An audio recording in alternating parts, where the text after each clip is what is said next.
ये मुसाफिरी खाना है, रात भर विश्राम कर लो, सुबह सफर कर जा।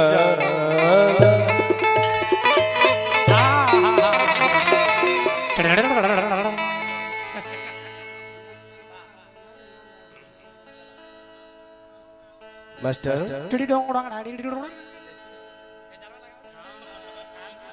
एक दिन जईबू गोरी, अरे बाहर गोरी,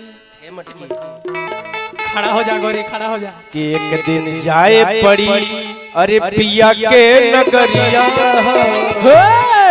ई पिया के ना ऊ पिया के, कि एक दिन जईबू गोरी पिया के नगरिया,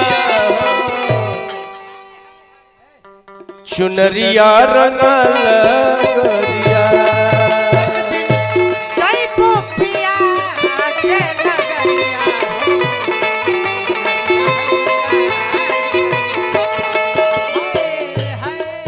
तमाम समिति के लोग के हार्दिक अभिनंदन, चरण बंदन। मिथिलेश राय जी गुरु जी कने हैं।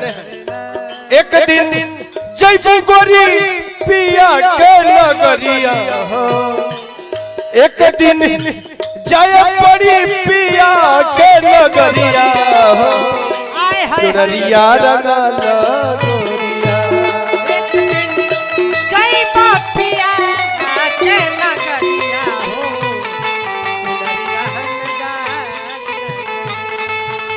हेलो हेलो हेलो कहे के तसाफ के हुआ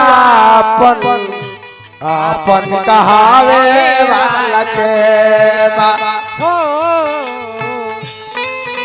तसाफ के हुआ आपन कहावे वाला के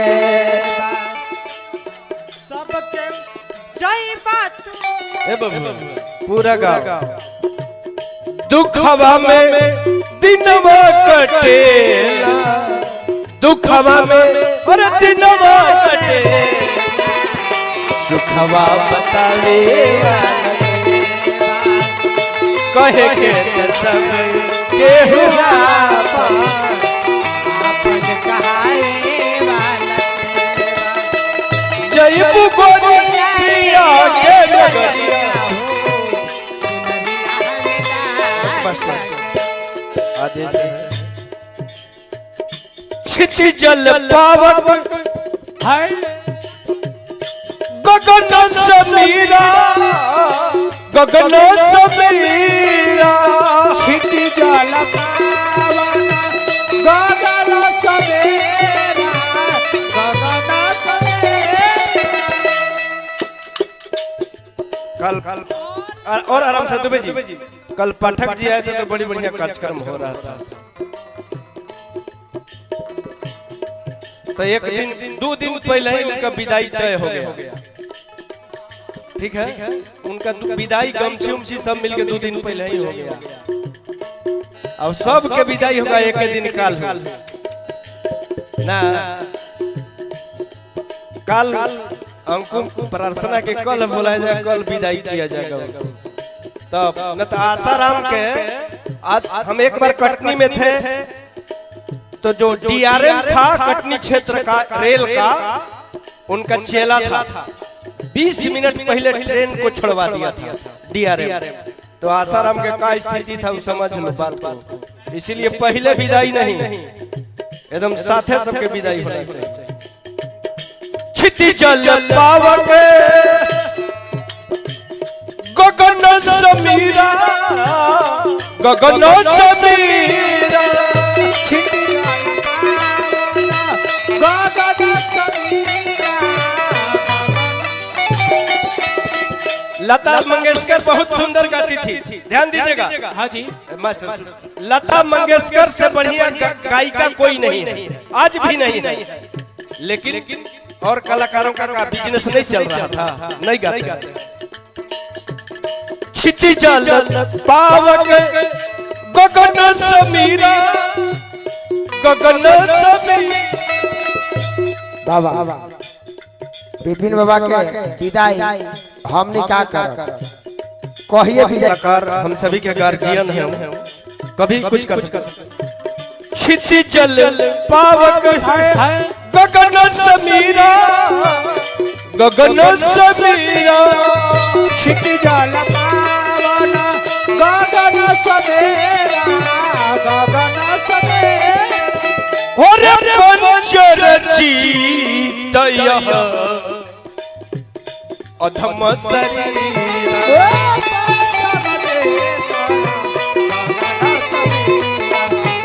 पंचरचित यह अधम शरीरा।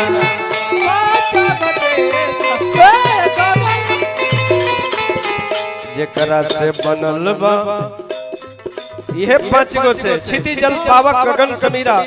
जेकरा से बनल बाई सुंदर शरीरिया हो। समाप्त बा कि जेकरा से हर बनल बाटे सुंदर ई शरीरिया हो। त चुनरिया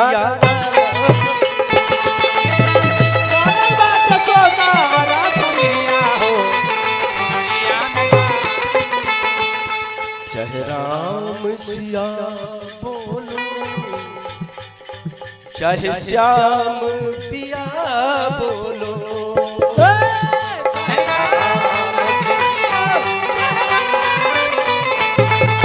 राम सिया बोलो, चाहे श्याम पिया बोलो, चाहे राम सिया बोलो, राम सिया बोलो, चाहे श्याम पिया बोलो।